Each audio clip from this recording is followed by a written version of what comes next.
Hello everyone, আজকে আমার bride হলো কণিকা। তো ওর ফুল লুকটা কিন্তু পুরোটাই ওর পছন্দ মতোই করা হয়েছে।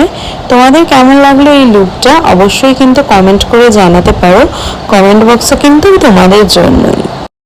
আচ্ছা, কণিকার মেকআপ কমপ্লিট হলো, তো তোমরা দেখতেই পাচ্ছ ওর লুকটা। এবার ওর কেমন লেগেছে ও বলবে। আর ওর হেয়ারে কিন্তু কোনো ক্রিম্পিং হয়নি, মানে ও কোনো হিটটা চাইছিল না হেয়ার ইউজ করার জন্য, তো সেই হিসাবেই করা হেয়ারটা অ্যান্ড ফুল লুকটা। ওর কেমন লেগেছে অত বললো, তোমাদের বলো।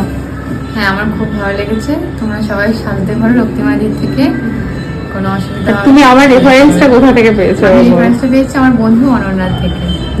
ওর একটা ফ্রেন্ড আমার কাছে 3 থেকে 4 বছর আগে না ছেড়েছিল, তো তখন থেকেই ও হয়তো চুজ করে রেখেছিল আমাকে। ভালো লেগেছে তোমার? হ্যাঁ, পছন্দ হয়েছে তো? একদম। ঠিক আছে।